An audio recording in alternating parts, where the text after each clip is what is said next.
আসসালামু আলাইকুম রহমতুল্লাহ। আসলে আপনারা দেখতেই পাচ্ছেন আমরা সকাল থেকে নোয়াখালীর সদরের বিভিন্ন অঞ্চলে আমরা আছি।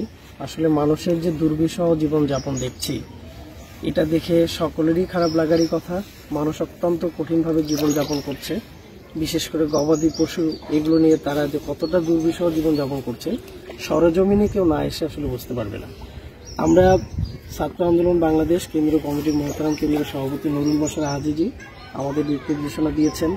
তিনি নিজেও কয়েকটি টিম করে দিয়েছেন। আমাদের মহতারাম সেক্রেটারি জেনারেল তার নেতৃত্বে একটা টিম নোয়াখালী উত্তরে কাজ করছে। আমাদের কেন্দ্রে আরও কয়েকটি টিম ফেনীতে কাজ করছে। বিশেষ করে এবারের বন্যায় ফেনী অঞ্চল সব থেকে বেশি ক্ষতিগ্রস্ত হয়েছে। ফেনীতে আমরা শুরু থেকেই ছিলাম, আমরা এখনো আছি।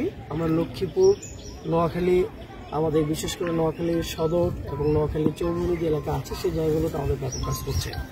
আমরা এই জায়গাটিতে একটু অন্যভাবে বলতে চাই যে আসলে আপনারা জানেন সাধারণত বাংলাদেশে প্রাকৃতিক দুর্যোগটা আসে উত্তরাঞ্চলের কুড়িগ্রাম, গাইবান্ধা, জামালপুর এই অঞ্চলগুলোতে বন্যাটা হয় এবং মাঝে মাঝে সিলেট অঞ্চলে বন্যা হয়।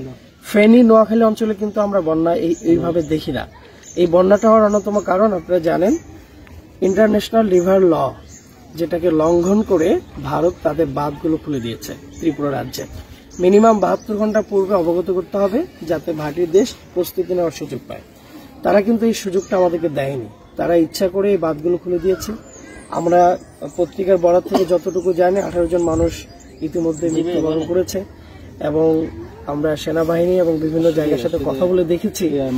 বিশেষ করে ফেনী অঞ্চলে এমন কিছু অঞ্চল আছে যেখানে আমাদের ত্রাণ নিয়ে যাওয়ার কোনো সুযোগই হচ্ছে না, যাওয়ার কোনো ওয়ে নেই। সেনাবাহিনী নিজেও সেখানে যেতে পারছে না, এতটা কষ্টসাধ্য। ওই পরিমাণ পর্যাপ্ত বোট নেই, নৌকা নেই এবং প্রত্যন্ত অঞ্চলে সহজ কোনো রাস্তা নেই, যার কারণে মানুষ খুবই কঠিন অবস্থায় জীবনযাপন করছে।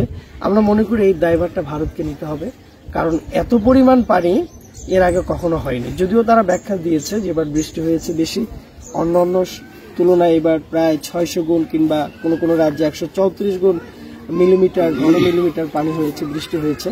কিন্তু আমরা মনে করি এটা খোরা অজুহাত। তারা যদি বাঁধগুলো দিয়ে না রাখতো তাহলে নদীর পানি স্বাভাবিক প্রক্রিয়ায় যদি চলে যেত, আর বাঁধ দিয়ে রাখবার কারণে যে পানিটা বেশি হয়েছিল এই দুটা পানি এক হয়ে ডাবল হয়ে কিন্তু এই অঞ্চলগুলো ক্ষতিগ্রস্ত করছে। তা আমরা অন্তর্বর্তী সরকার আছে তাদেরকে অনুরোধ করব আপনারা এটা ভারতের সাথে কথা বলে খুবই দ্রুত সময়ের মধ্যে বিষয়টাকে ভবিষ্যতে যে তার কোনো এই ধরনের কিছু করতে না পারে এটা সমাধান করুন। এবং ভারত যে অন্যায় করেছে আমাদের আন্তর্জাতিক আদালতে যাবারও সুযোগ আছে। আমি অন্তর্বর্তী সরকারকে অনুরোধ করব আজকে প্রায় 5 থেকে 7টি জেলা এই লক্ষ লক্ষ মানুষ, 50 লক্ষ মানুষ যেভাবে জীবন কাটাচ্ছে এটা আসলে দেখে সহ্য করার মতো নয়। তাই আপনারা এটার একটা সুষ্ঠু সমাধান করবেন এবং ছাত্র আন্দোলন বাংলাদেশ যতদিন এই দুর্যোগপূর্ণ অবস্থা থাকবে আমরা থাকব, পাশাপাশি যত ত্রাণ দেওয়া দরকার আমরা দিব এবং পানি নেমে যাওয়ার পরে যখন আমাদের পুনর্বাসনের প্রয়োজন হবে সেটার জন্য আমরা প্রস্তুতি নিচ্ছি। ইরশাদ চরমনে আমাদেরকে এই দিক নির্দেশনা দিয়েছেন। আমরা ইনশাআল্লাহ ইরশাদ চরমনের পক্ষ থেকে বানভাসী মানুষের পাশে আছি। আপনাদেরকে ধন্যবাদ, শুকরিয়া।